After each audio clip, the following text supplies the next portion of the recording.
Mesdames, Messieurs, bonsoir. Toutes nos excuses pour ce léger retard. Nous sommes mercredi 8 août 2018. Voici la une du journal.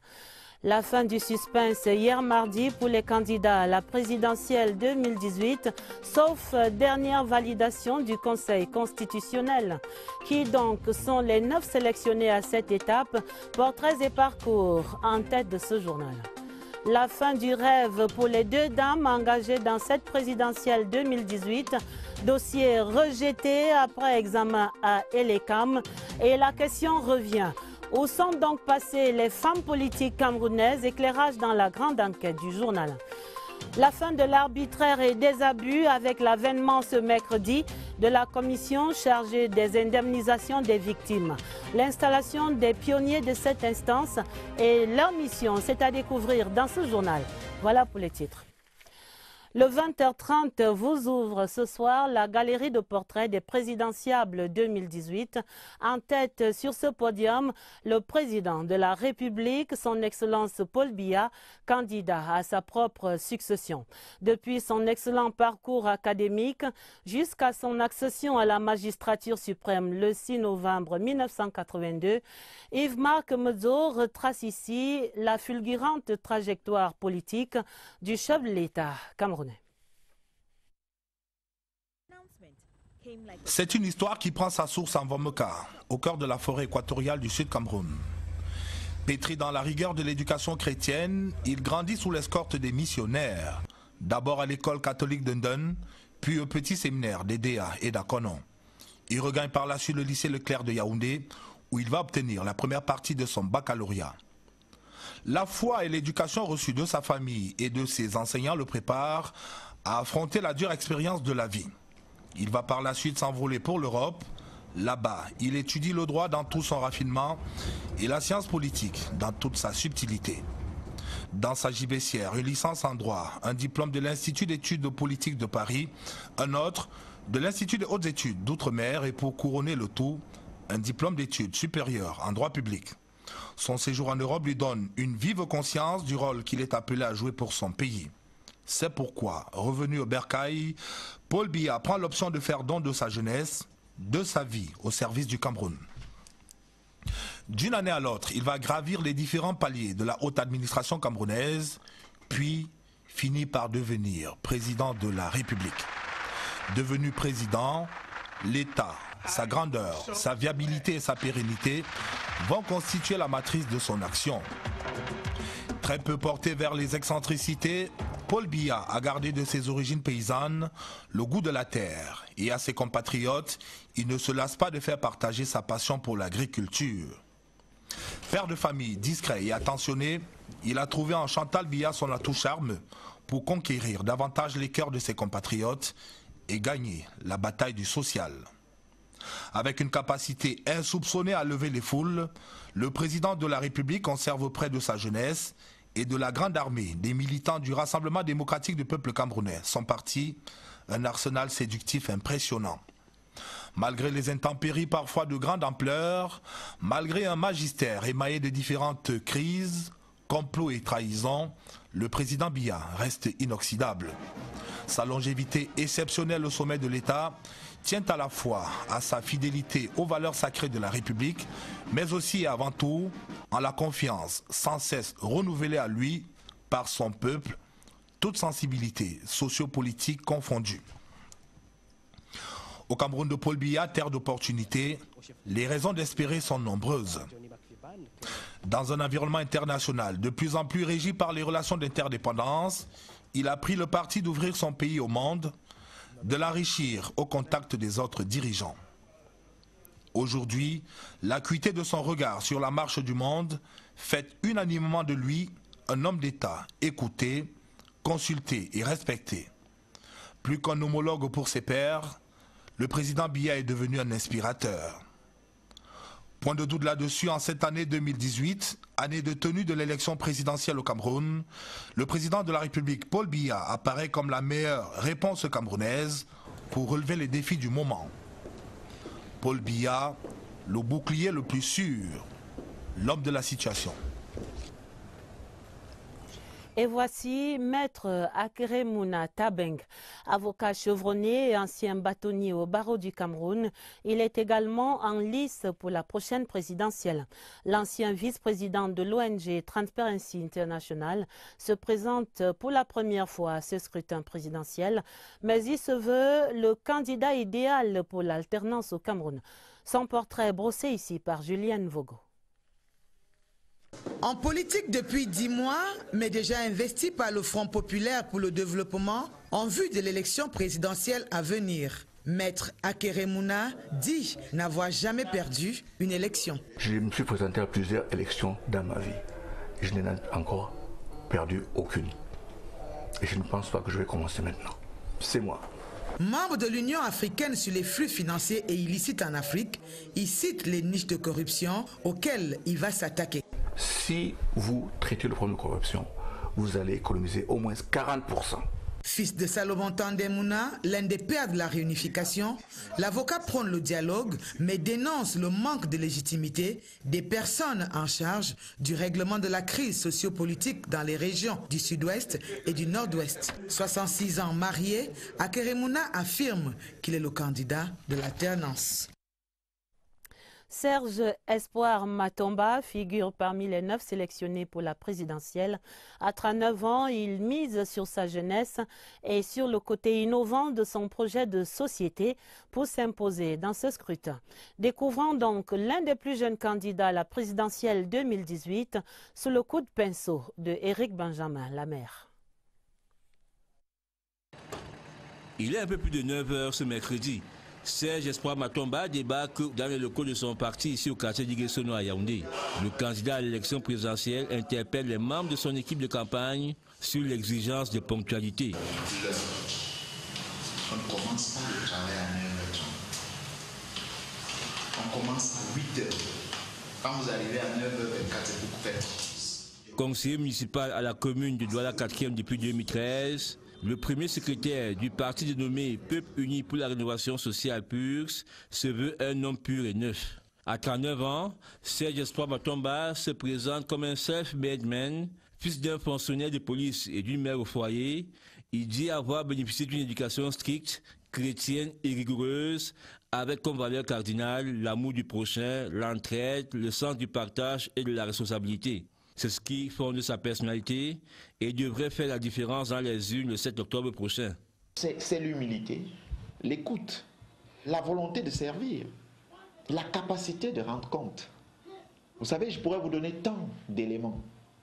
Si le sort de la jeunesse reste sa principale préoccupation, son projet de société repose sur 5 piliers.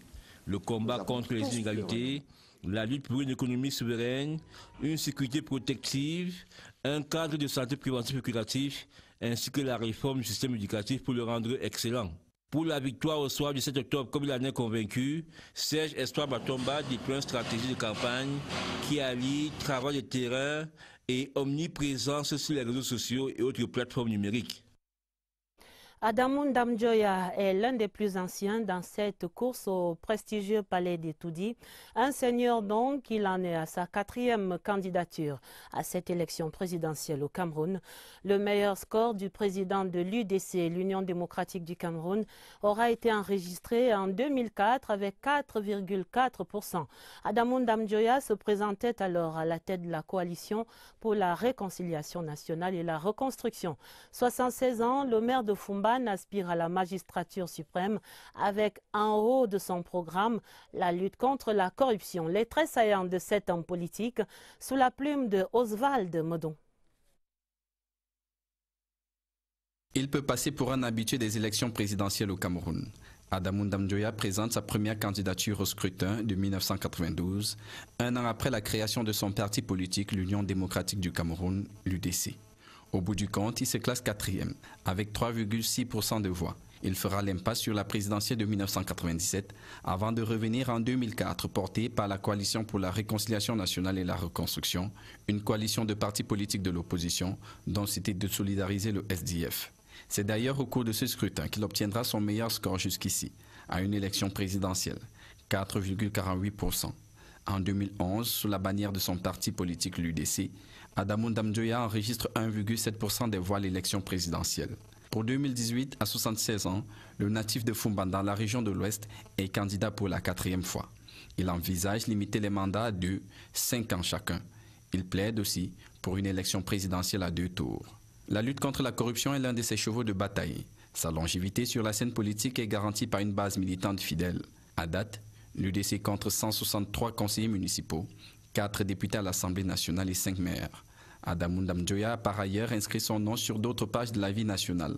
L'on retient par exemple qu'il fut le tout premier directeur de l'Institut des Relations internationales du Cameroun entre 1972 et 1975. Adamoun Dam-Dioya a aussi une autre histoire dans le gouvernement où il a été ministre de l'Éducation nationale de 1977 à 1980 avant d'être nommé ministre délégué à la présidence, chargé de l'inspection générale de l'État et des réformes administratives. La CRTV, votre chaîne, est dans le sens du vent de cette saison de pré-campagne. Vous avez ainsi pu suivre hier soir sur cette antenne la toute première édition de l'émission de débat 100% présidentielle avec un duel entre le candidat de l'ADD, Garga Manadji, et le secrétaire à la communication du comité central du RDPC, le professeur Jacques Famdongo. Entre autres centres d'intérêt dans le débat, l'impératif de l'unité nationale face à la crise qui perdure dans les régions du nord-ouest et du sud-ouest.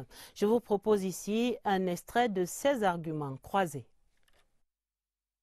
Quand le président m'a envoyé dans ces zones-là, j'ai vu toute personnalité qui compte dans ces régions. Les folles, même le président du SDF, j'ai été à son domicile. Et j'apprends que le cardinal Toumi est en train de faire une tournée diocésaine dans la région de Manfé. Et j'arrive à 23h à Manfé, le cardinal n'était pas là, ils étaient encore en train de faire leur tournée. J'ai joué au gardien, je suis resté, ils sont revenus à 23h. On est entré de 23h à 2h du matin. Nous étions 2. Je lui ai dit, votre rôle, à la fois d'ecclésiaste, à la fois de personnalité réputée, de chrétiens éprouvés, vous invite à jouer un rôle. Un groupuscule d'anglophones demande la sécession. D'aucuns, évidemment, demandent le fédéralisme. Mais la réponse du président Paul Biya, c'est un État unitaire décentralisé. Je crois que c'est clair, c'est net. Alors, au départ, c'était effectivement des revendications corporatistes des enseignants et des avocats. Les problèmes ont été résolus après plusieurs descentes des membres du gouvernement concerné à Bamenda, fait d'ailleurs relativement inédit dans notre histoire. Le gouvernement s'est déplacé à Bamenda, 5 ministres se sont déplacés 3 fois. Et chaque fois que nous étions sur le point de signer la levée de la grève, on nous ajoutait d'autres conditionnalités rédhibitoires. Et ce qui faisait donc que, évidemment, nous ne pouvions pas signer. Et nous avons donc compris qu'il y avait un agenda caché. 100% présidentiel, c'était hier soir une présentation de Aimé Robert Bina. Rendez-vous au prochain numéro sur la CRTV. Le président de la République, Paul Biya, fait la une des 2 derniers numéros du magazine Jeune Afrique Économie des mois de juin à août 2018. Le magazine panafricain fait en effet la part belle au Cameroun. Dans le sommaire, l'histoire, les institutions, les atouts économiques et même la crise sociopolitique en cours pour expliquer et informer en toute liberté. Le Cameroun est donc en vitrine dans Jeune Afrique Économie. Voici la note de lecture de Nadia Mama de CRTV News. Le Cameroun au centre des 2 derniers numéros de Jeune Afrique Économie. Le premier est un spécial Cameroun. Paru en juin 2018, le magazine présente la mauvaise tentation sécessionniste à côté de la volonté d'unité nationale. Dans un contexte sécuritaire tendu, Joseph Betty Assomo et Martin Bargangele sont présentés comme les hommes clés du président Paul Biya. Dans cette édition, 40 pages sont consacrées au dernier réaménagement ministériel au Cameroun. Une nouvelle équipe que le magazine situe entre renouvellement, continuité et redistribution des cartes. Les 11 sages du Conseil constitutionnel sont aussi en peinture dans ce numéro, tout comme Meko Bessone, président de la Cour suprême. Le magazine revient également sur les dernières élections sénatoriales au Cameroun. Dans son numéro de juillet-août, Jeune Afrique Économie consacre tout un dossier au Cameroun. 40 pages qui présentent les atouts de Paul Biya pour l'élection présidentielle 2018. Le candidat RDPC y est décrit comme une force fascinante dans l'éditorial de Blaise Pascal Talla. La Voix du continent, dans sa 407e parution, met le Cameroun au cœur de la tension internationale. Entre crises dans les régions du nord-ouest et du sud-ouest, la prochaine élection présidentielle, les grandes puissances observent le pays de Paul Biya qui vient de lancer un plan humanitaire de 12 milliards de francs CFA pour établir un cadre propice à l'épanouissement et au développement des populations affectées par la situation sociopolitique dans le nord-ouest et le sud-ouest du pays.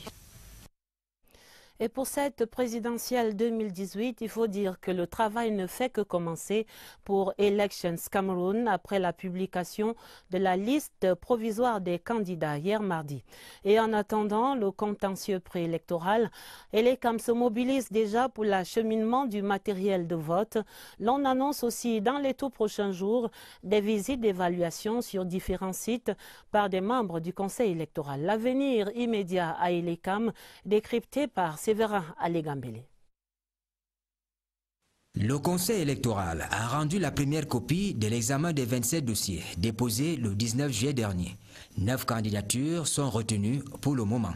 Mais ce n'est qu'une étape d'un long processus qui appelle éventuellement l'entrée en scène du Conseil constitutionnel pour vider le contentieux préélectoral. La loi donne un délai de 2 jours suivant la publication de la liste pour la saisine du Conseil constitutionnel. L'auguste institution dispose de 10 jours pour statuer sur les cas qui lui seront soumis. À Elections Cameroun, c'est une autre étape du processus qui s'enchaîne. Il faudrait, entre autres, accélérer la distribution des cartes d'électeurs. Le Conseil, les mêmes personnes vont descendre sur le terrain pendant 15 jours en vue de discuter avec les autres acteurs du processus. En ce qui concerne la direction générale, à ce jour, nous avons pratiquement tout le matériel de rassurer les Camerounais que les élections vont se dérouler dans de très bonnes conditions. La liste est définitive connue. Il faudra s'atteler à la confection des éléments d'identification de chaque candidat. Par exemple, l'impression des bulletins de vote ou des professions de foi. La grande enquête du 20h30 ce soir questionne un aspect troublant de cette présidentielle 2018. Où sont donc passées les femmes? Aucune dame ne figure en effet sur la liste des 9 candidats publiés par Elecam hier, malgré les 2 dossiers féminins reçus par l'institution et sous réserve d'éventuels recours auprès de la Cour constitutionnelle, du Conseil constitutionnel. Cette absence, en tout cas, c'est une occasion manquée pour les femmes. Est-ce qu'elle remet donc au goût du jour le rapport des femmes, la question même du rapport des femmes camerounaises à la politique? Lucrèce Modou-Ndjemba a mené l'enquête. Tous des hommes, ni Abiba Issa de l'UPC, ni la candidate indépendante Geneviève Anvené n'a pu passer entre les mailles de l'Ecam. Sous réserve de la suite du processus, la pilule a du mal à passer, mais on prend acte. Cette liste nous a totalement choqués. Les responsables des partis politiques n'ont pas pris en compte les candidatures féminine. Il se pourrait que Elecam ait détecté des raisons objectives d'inéligibilité de ces candidatures. Soulignons cependant que l'absence des femmes à la présidentielle cette fois au Cameroun n'est pas une particularité camerounaise. Le scrutin uninominal leur serait défavorable de par le monde. Les partis politiques ont tendance à désigner des candidats dont ils sont sûrs qu'ils vont gagner. Or, la légitimité politique des femmes est toujours remise en question. Si on prend notre cas, le facteur économique, combien de femmes vont mobiliser 30 millions pour payer le cautionnement? Cependant, au Cameroun comme ailleurs, cette absence est une occasion manquée pour les femmes. L'élection présidentielle étant l'une des élections les plus importantes. Donc, une présence féminine aurait pu contribuer à la visibilité des femmes dans l'espace public camerounais et plus spécifiquement dans l'espace politique. Et cette absence de candidature féminine est d'autant plus regrettable qu'elle constitue 51% de la population camerounaise et que le nombre de femmes inscrites sur les listes électorales est allé décrescendo au fil des années. Tenez, au 27 avril 2018, sur 223 030 inscrits, on ne comptait que 85 291 femmes. La faute aux construits sociaux culturels. Dans la socioculture africaine, la femme est celle qui doit être derrière. Les femmes se prennent aussi comme les cadets sociaux. Ce verrou socio-culturel l'ayant amené à vivre en retrait par rapport à tout ce qui est public, en retrait par rapport à tout ce qui est politique.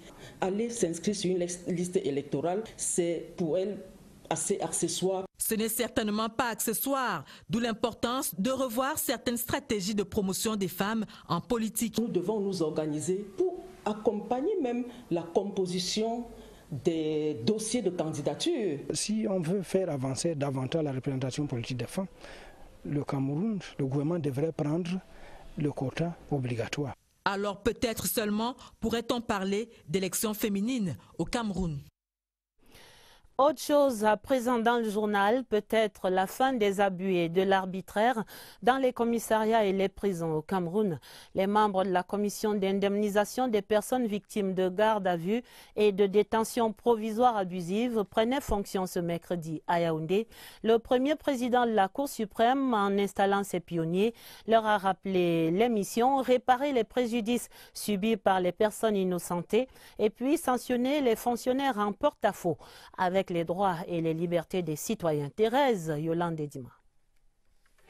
Les défis qui interpellent les membres de la toute première commission d'indemnisation des personnes victimes de garde à vue et de détention provisoire abusive au Cameroun sont à la dimension de l'attente des requérants. Une mission noble pour les 10 titulaires et leurs 9 suppléants qui auront à se prononcer sans complaisance sur tous les cas des personnes innocentées au terme d'une procédure et désireuses de bénéficier d'une réparation. Au-delà de cette mission de réparation, il y a une mission pédagogique, une mission de prévention. Par sa mise en place, par la mise en place de la commission, j'espère, en tout cas la commission espère que les officiers de police judiciaire, les procureurs de la République et les juges d'instruction feront davantage attention à la manière dont ils manient les mesures restrictives de liberté des citoyens. Les membres de la commission sont conscients des attentes placées en eux. Le rôle de chaque membre de la commission, je pense, c'est d'instruire les dossiers, de regarder premièrement est-ce qu'il y a eu des détentions arbitraires, mais ça c'est la loi qui nous le dit. Et une fois qu'on aura dit s'il y a eu des détentions arbitraires, il faudra maintenant voir si le préjudice subi du fait de la détention arbitraire est un préjudice d'une particulière gravité. En insistant sur la tâche assignée aux membres de la commission Bekombe, le procureur général près la Cour suprême, Luc Jodo, dans ses réquisitions va relever l'importance de cette nouvelle instance qui a 2 objectifs majeurs: sanctionner les abus des officiers de police judiciaire et des magistrats qui nuisent aux droits et aux libertés des citoyens et assurer un encadrement des personnels placés sous leur autorité pour éviter des égarements préjudiciables. Même son de cloche pour le premier président de la Cour suprême, Daniel Meko-Bessonné, qui va demander aux membres de la commission d'être en phase avec le droit afin que toute personne victime de garde à vue ou de détention provisoire abusive puisse trouver réparation. Les décisions prises devront refléter la réalité. Il y va de la crédibilité même de cette jeune institution appelée à faire preuve de discernement entre les faux et les vrais innocents pour que la commission ne devienne pas un fonds de commerce pour certains Camerounais véreux. Cap sur la région du Sud, sur les pas du ministre de l'Habitat et du Développement urbain. Après Saint-Mélima hier, Jean-Claude Mbouenchou était ce mercredi à Ebolova. Et là-bas, tout comme hier à Saint-Mélima, il a procédé à la réception provisoire de logements sociaux, fruit du plan d'urgence triennal. Reportage à Ebolova, Franck Evina.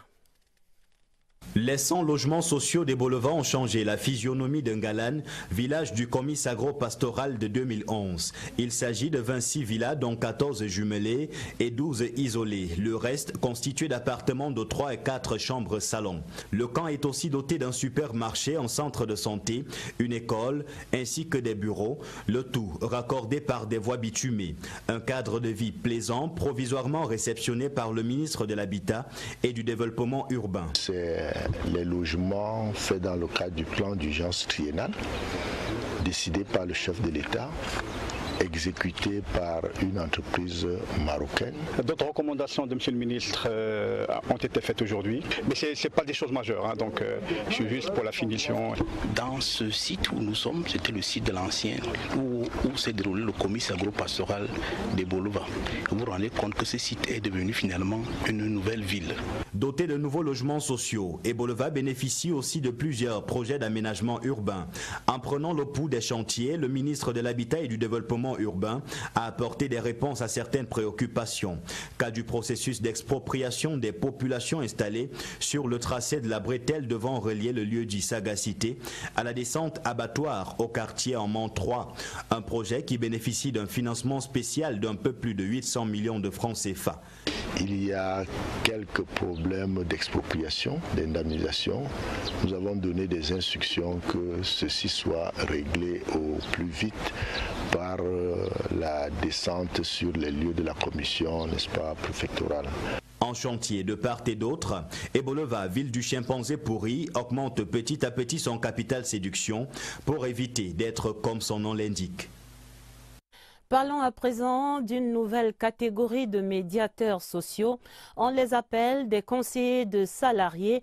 Leur mission, assister les travailleurs dans le règlement des conflits au sein de l'entreprise et à l'inspection du travail. La première vague de ces conseillers, formés par les soins de l'Union générale des travailleurs du Cameroun, recevait des attestations ce mercredi des mains du ministre du Travail et de la Sécurité sociale, Grégoire Ouona. Le reportage, Pierre Binambarga.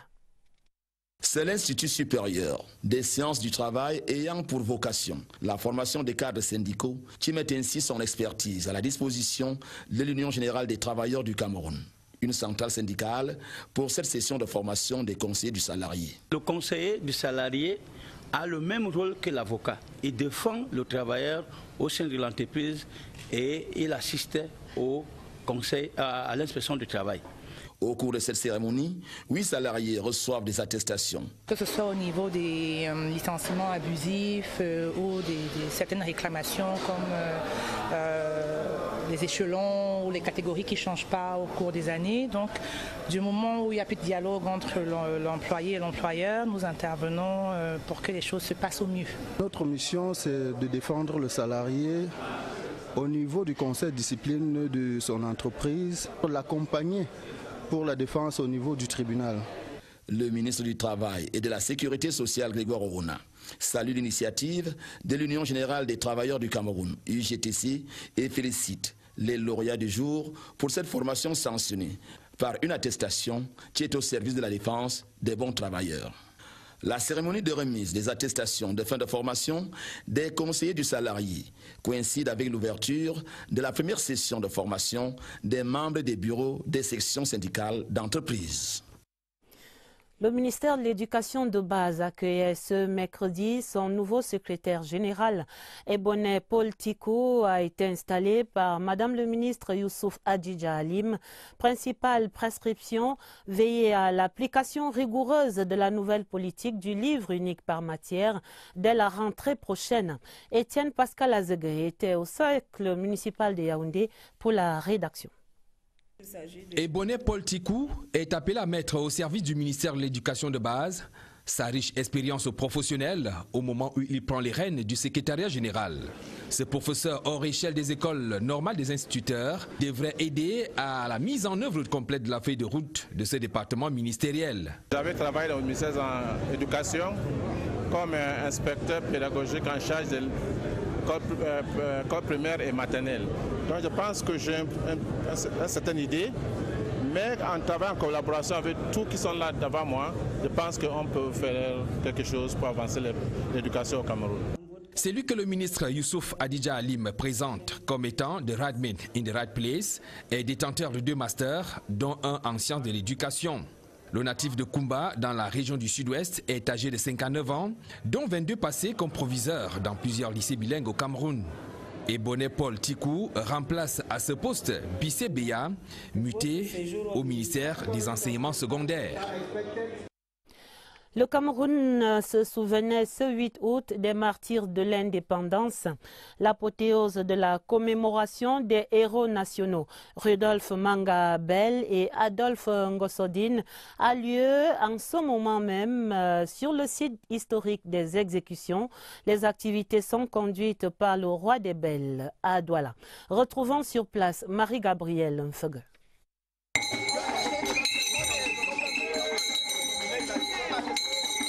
C'est l'esplanade de l'actuelle marine marchande à Bonanjo, à Douala, site mythique de l'histoire du Cameroun, où ont été exécutés le King Rudolf Douala Mangabel et son secrétaire Adolphe Ngosodine, qui a accueilli la cérémonie d'hommage du 104e anniversaire de la commémoration de ces martyrs et héros nationaux.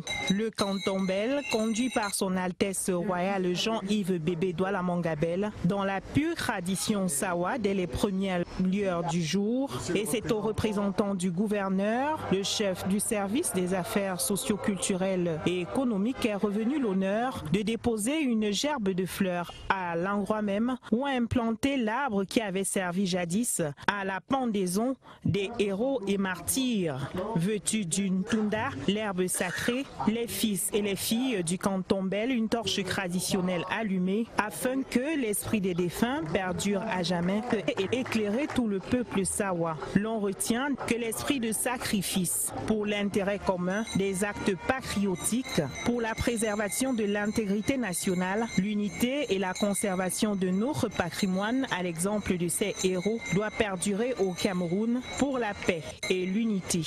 Une procession en direction de la pagode, palais royal, et du cimetière Ndjonjo, où les âmes des héros reposent en paix pour l'éternité, a été effectué.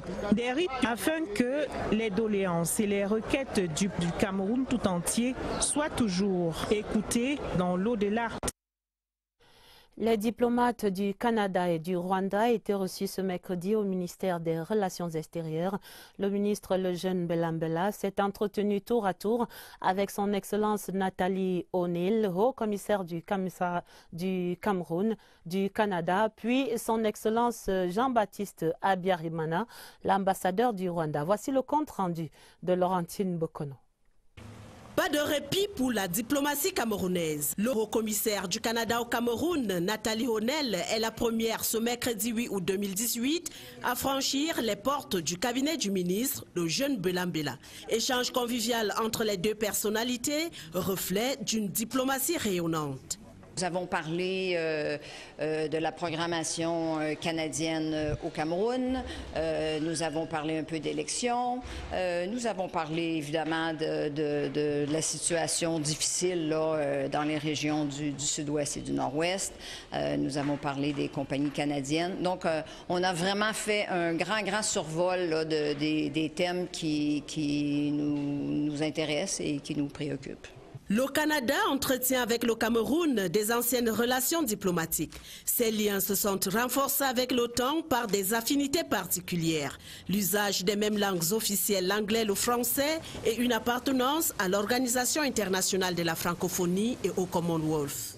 Au pas de course est annoncée la deuxième audience. Jean-Baptiste Habyarimana, ambassadeur du Rwanda au Cameroun, avec résidence à Brazzaville, au Congo.